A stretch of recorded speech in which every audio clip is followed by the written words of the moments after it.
Every day we see more tents under bridges, more families living out of cars. And while the problems seem insurmountable, the solutions are simpler than you think. We share the real stories and the real solutions of homelessness, what works, what doesn't, and how communities like ours can do better. I'm Baron King, and this is Give Me Shelter.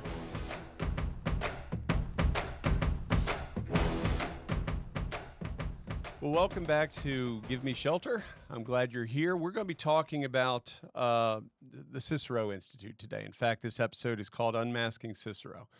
If you've been a listener of this podcast, you're probably familiar with that name, the organization. Most people aren't, and I really feel that they are doing a huge disservice to our nation's fight against homelessness. Since I've become aware of who they are and how they operate, it's made me very uncomfortable. And so I want to break down who they are, what they're about, how they go about doing their business, and how they are the wrong answer to our nation's homelessness crisis. So what is the Cicero Institute? It is a think tank based in Austin, Texas, that was started by Joe Lonsdale. Who's Joe Lonsdale? He is a venture capitalist and entrepreneur, originally from California. He was one of the co-founders of Palantir, a company that sells a lot of defense products, facial imaging software, and things like that to defense and law enforcement. He runs a large venture capitalist firm and has made a significant amount of money in the private prison industry, and that's going to be important later on. So what do they do? So this organization, if you go to their website for the Cicero Institute, you'll probably be impressed. I was. I mean, it's a very attractive website. They talk about offering proven solutions to ending homelessness, which I say are unfounded and quite fringe ideas on addressing homelessness. They talk about how previous strategies haven't worked, but they have all the answers. And what they do is they pay lobbyists to go into states and also Washington, D.C., and influence lawmakers to develop policies and bills that further criminalize homelessness. Now, you've heard me say this before.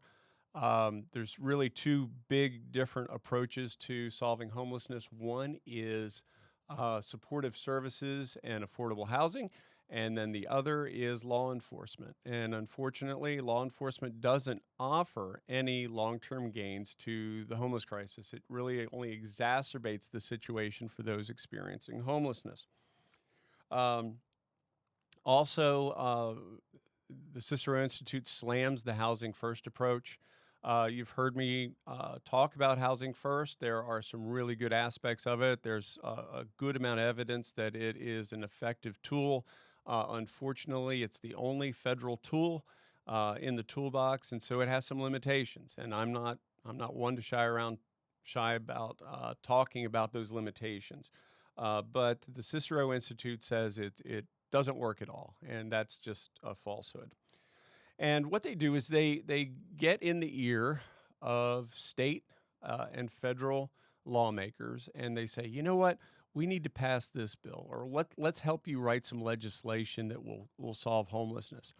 And from my perspective, spending time in Nashville and spending time in D.C., a vast majority of our politicians only minor in homelessness, or they have no understanding of the drivers and solutions to homelessness. And so they're very easily influenced.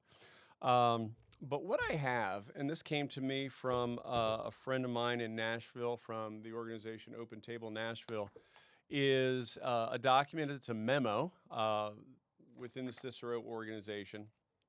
And it's titled State Actions in Response to the Federal Homelessness Executive Order for Tennessee. So it's basically a policy brief saying what Tennessee needs to do to be more aligned with the federal government and end homelessness, okay? So I want to read the opening statement on this document. It says, President Trump announced on July 24th, 2025, a sweeping executive order 14.321 ending crime and disorder in America's streets to respond to homelessness, vagrancy, substance use, and untreated mental illness. The president's plan makes clear his priority to restore America's once great cities after decades of mismanagement and permissiveness towards crime and disorder.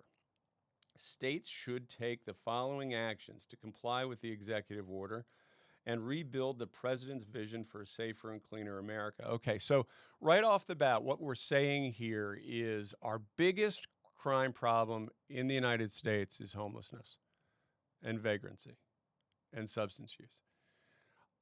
I don't know. When I look around, I think there's bigger problems. But there's four pillars of this policy, and one is restoring civil commitment, increasing public safety, prioritizing and increasing treatment, and increasing accountability for homeless programs. All right, so let's take this first one, increasing civil commitment. What is civil commitment? It means taking somebody off the street and forcing them into treatment. That's an approach that has been proven over the years to be ineffective. And yet the Cicero Institute says, you know what, if you have somebody that's homeless, it's probably because of substance use and mental illness, a very questionable proposal, and pick them up, stick them into treatment against their will. So I did some digging and came up with some statistics and some data on whether or not civil commitment even works, right? Because if we're going to have a policy, it should be supported by data. And this is mental illness versus substance use as far as civil commitment. And the data shows a clear gap in how effectively these practices treat the underlying conditions. For substance use disorder, involuntary or civil commitment is inconclusive, has poor long-term retention, coercion can be counterproductive, and there's no evidence at all to show a reduction in the overall overdose death rates. And so SAMHSA, our nation's substance abuse and mental health organization, is saying that this approach has been proven to be ineffective. Another statement says, despite many states expanding civil commitment laws to combat the opioid crisis, data suggests that forcing a person into addiction treatment yields poor results, that there's no impact on overdose rates. In fact, having somebody civilly committed and then removed afterwards tends to have a high rate of relapse, which then can lead to overdose. When you have somebody, especially using opioids, and they have been off opioids for a while, if they go back onto the opioids, their ability, their resistance to that compound is lower, and yet they're still in their mind thinking they should have the same dose they had when they were using it a couple months ago, leading to overdoses. There is a high risk of relapse and death with civil commitment, and this is a big thing. There's an erosion of trust. The way treatment typically works is you build a level of trust with a therapist or a social worker, a psychologist, who then helps you over time show that to get your life in order, you're going to need to take this next step. When that person's ready to take their next step, it's their choice. And that's important because when it's their choice, they then have this internal commitment, this energy to say, I'm going to do this time. If I pick you up, put you in a car, drop you off at a treatment center and saying, this is my choice, you're going to do this, how much buy-in does that individual have? Not that much. There's also some systemic and practical challenges. Even when a court orders a commitment, systemic barriers heavily impair its success. Infrastructure deficits. Many jurisdictions completely lack the specialized beds, medically managed detox units, or otherwise required resources to handle involuntary patients. There's inappropriate placements.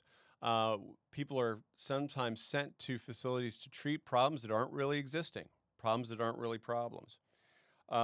There's a breakdown in the continuum of care, both for mental illness and substance use.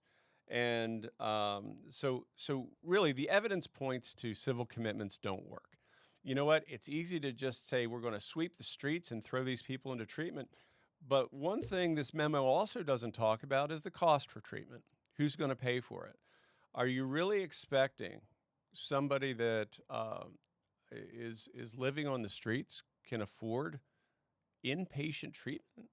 No, that just doesn't happen. And these facilities don't like to do that stuff for free. All right. This second pillar of this memo says prioritizing or increasing public safety. Well, that sounds good. I think we're all agree that public safety is important.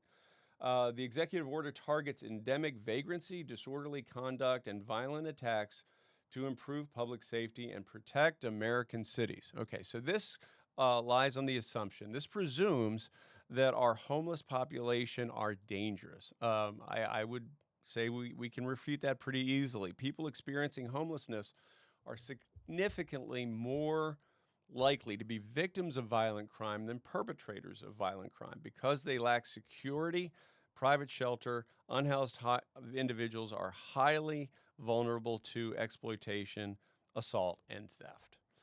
The data shows that individuals experiencing homelessness are roughly 2 to 3 times more likely to be victims of violent crime than perpetrators of violent crime. And yet, this memo is saying, boy, we can create a safe American city if we just get rid of the homeless. It's not the problem, it's not the solution, and they couldn't be more wrong. Compared to housed populations, and this is data from the Lancet Public Health publication, details that unhoused individuals face a drastically elevated risk of violent victimization compared to the general public. It's 3.6 times higher for men, 7.2 times higher for women to be victims of crime than perpetrators of crime. Now, there's a problem with these statistics, and that problem lies in a severe underreporting by individuals experiencing homelessness regarding their victimization. Well, why is that? Because most cities, there's this tension between law enforcement and people experiencing homelessness, so they're very much less likely to report being a victim of a crime to law enforcement that sometimes is involved in camp decommissions and persecuting various legislation. The whole point of this second pillar is to instill fear in our citizens and create a dependence on the criminal justice system to solve our homeless crisis. People, we're better than that. That's not the way to solve this problem. And one last point to bring up regarding the Cicero Foundation, and you can find this on their website. They actually go to the step to say allowing somebody to be unsheltered is cruel, and that it's a much more humane approach to arrest somebody and throw them into jail. And I find that baffling. I find that baffling. And they fail to answer, well, what happens when that person is released from incarceration? What happens next? Well, they're going to go back into homelessness. But now they're going to have an arrest record, maybe a conviction record, which is going to make it that much harder to find employment, that much harder to find housing. And so a lot of these approaches maybe sound good until you dig into the details. And when you dig into the details, you find, well, these are really flawed approaches. Now, the goal of this, supposedly by Cicero, is to make American cities safer. But it's a focus on public order and nuisance violations. And these offenses directly criminalize life-sustaining behaviors performed in public because the individuals lack private shelter. Keep in mind, if I'm homeless, I don't have private property that is available to me. I don't have public property that I can be on. So I'm in no man's land. And so things like trespassing, illegal camping, disorderly conduct, loitering and vagrancy, and panhandling. These are all the results of people trying to survive and not having enough income to be able to afford a modest apartment or a dwelling. We are effectively, when we commit to a law enforcement approach, if we boil it down to the nuts and bolts, we are saying you are too poor to exist on the streets. We're going to charge you. We're going to arrest you. we are criminalizing this behavior. And if I, for some reason, have lost my home, lost my income, maybe I have a physical impairment that keeps me from being able to earn a minimum amount of money to get into an apartment. Now I'm having to deal with hiding and running from law enforcement because things such as being on uh, private property that might be undeveloped or unimproved, eh, that could land me a charge. All right. Peer num- uh, Pillar number 3 is prioritizing and increasing treatment. Now, I, for one, as a psychologist, would love to say if people have issues that are impeding their life, that are making it difficult for them to improve their life, yes, we should look for treatment options. But mandating and prioritizing treatment um, goes several steps too far. This initiative suggests that mental illness is the main driver of homelessness. I've done a number of podcasts on the intersection of mental illness and homelessness. And while it is a component, there's a chicken and the egg component of which came first. And also, our mental health rates with homeless individuals are not significantly high enough to say that they are the main driver of homelessness. Um, Again, I think we all recognize that sometimes the image of homelessness might be the schizophrenic in shabby clothes that's talking to nobody on the street or maybe yelling. And and I think there has to be a compassionate way to address those. What I'm concerned about is that the Cicero Institute is educating lawmakers to say, you know what, the best way to handle this problem is just to sweep people up and either force them into prisons, force them into treatment. But what I would say is when that when that period is over and these people are released, they're typically being released back on the streets, and it's questionable whether there's been any long-term benefit. And so the way Housing First works is we stabilize a person, and then the social workers that are in contact with them help identify issues that would improve people's functioning and urge them to voluntarily submit to a treatment protocol that fits their life, that fits their needs, that's properly determined based on an accurate diagnosis so the person can get some assistance. That's the way Housing First works. The key is that, or one of the problems is that no one in Housing First is ever actually required to do anything against their will. They have the right to self determination, just as you and I do. Most people don't have to worry about somebody coming into your lives and telling you what to do. I don't think many of us would like that. I don't think Joe Lonsdale would like it if I showed up at his house and suggested that he needed a 60-day um, incarceration period or a 60-day in treatment period. And so we say these things to say people need to always have the right to self determination. And that's one of the things that makes treatment work because you're choosing it for yourself. It's the step that you believe that you need to make. On page 6 of this memo, um, Tennessee has a scorecard. Tennessee's laws have been assessed by the Cicero Institute, and all but there's 5 areas: um, open illicit drug use, urban camping, loitering, urban squatting, removal from the streets, and SORNA compliance. And in 3 of these 5 areas, Cicero feels that Tennessee is insufficient and needs tougher laws. Keep in mind, this comes from the same organization that was behind Tennessee creating the felony camping bill, the harshest public camping bill in our nation. They worked with legislators to push this through. They came back 2 years later to influence a bill on changing misdemeanor obstruction of walkways, of highways, of stairways, of doorways to a felony, punishable by a minimum of 6 years or a maximum of 6 years in prison.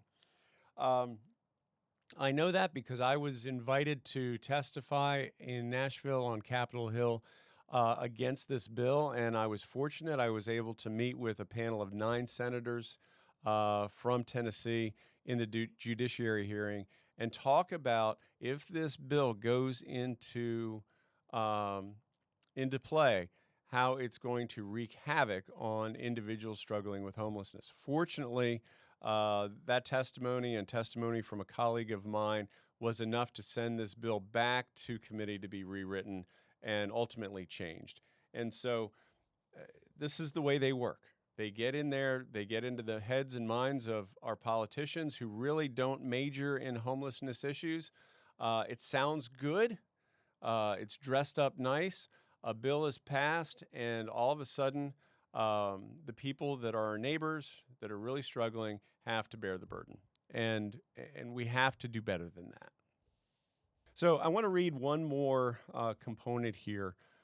This is under the civil commitment section, and it's recommended legislative actions. And this is reforms to state civil commitment laws should reduce barriers to civil commitment and mandatory treatment. Such legislation should include expanding civil commitment process to include substance use and involuntary psychiatric holds beyond the standard 72 hours, which is standard in most states, for a maximum of 60 days. 60 days. Um, who's going to pay for that? Now, fortunately, one aspect that I really appreciate of the Tennessee state legislature is when they are looking to create legislation, they're always very conscious of whether or not a bill requires a fiscal note. And what a fiscal note is where's the funding going to come from? So we have 3 state hospitals, psychiatric hospitals in Tennessee, that can absorb a 72-hour hold. But when you start expecting towns and cities throughout the state to start rounding up people for 60-day mandatory confinement in psychiatric hospitals, there's going to be an exorbitant cost related to that. Is that cost supposed to go to the taxpayer? Is that cost supposed to go to the individual? It's not explained. Cicero doesn't seem to be worried about the details, but components like this will hopefully keep bills from expanding within the state of Tennessee and other states. I know I talk a lot about Tennessee because that's where I'm at, but if you are a red state or a purple state, you can best bet that Cicero is working in your state legislature to create these types of legislation. It's also happening at the federal level. We're seeing components of these pillars being written into the HUD funding grants. And what it's doing, it's causing a lot of organizations to not participate in the grants because they can't do it ethically. And this one last pillar, increasing accountability in homeless programs. There is already a pretty strong auditing and accountability program embedded into federal homeless grants through HUD and through the COCs. Our organization gets audited on an annual basis and then on a biannual basis to make sure that we're hitting our markers, that we're doing what we said, and that we're spending the money appropriately. This component suggests that nonprofits are just getting money, wasting it, and not producing results. That's just not the case. But along with this component,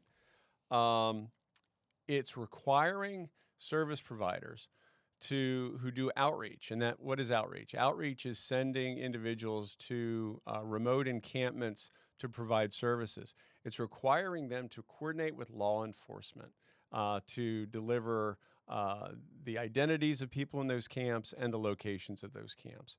And the idea is to make it easier for law enforcement to sweep camps, even though it's been proven that every time a camp is decommissioned, it increases the mortality for every individual in that camp by 15 to 20% due to destabilization.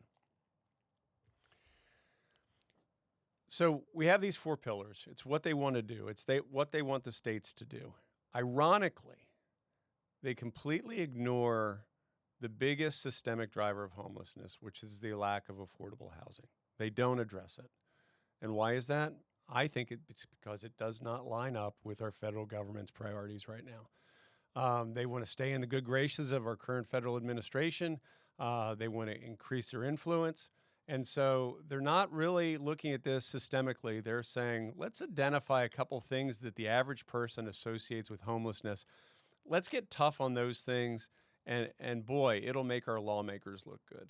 Unfortunately, a price is going to be paid by our neighbors that are struggling with homelessness because they're going to lose control of their lives and be subjected to a treatment that is just really atrocious.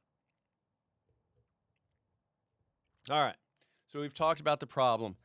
I like being solutions oriented. What can you do? Well, number one, I would recommend that you educate yourself on what Cicero is doing state by state. I would go to their website. I would check it out, see where they're involved, see what they're working on. But then once we've done that, here's the big step. Contact your state and federal representatives and talk to them about this organization, what they're doing, and how horrible it is. I would want to reiterate, most lawmakers are very far removed from the realities of understanding what the drivers and solutions are to homelessness, and they appreciate being educated. They will listen to you. They will take notes. It might be a staffer, or you might get lucky and you might get to speak to your representative. But if you don't say anything, this stuff can slide into our states. This stuff can slide into reality. But don't underestimate the power of picking up the phone or writing a letter or an email and saying, I've started to read about this bill, or I've started to read about the Cicero Institute, and I'm really discouraged. I'm really hoping that our state doesn't fall victim to their lobbying efforts. If we stay silent, they will win. Last thing, please share this episode far and wide. I called this episode Unmasking Cicero because most people don't know who they are or what they do. I think that's really dangerous. And so the more people that can hear this, the more people that can understand this, the better chance we have of enacting legislation that is actually progressive in nature and helps end the current crisis of homelessness. Thank you for listening. Thanks for listening to Give Me Shelter. If you made it this far in the episode, I invite you to share it with at least one person today, because change happens one conversation at a time. I'm Baron King. We'll see you next time.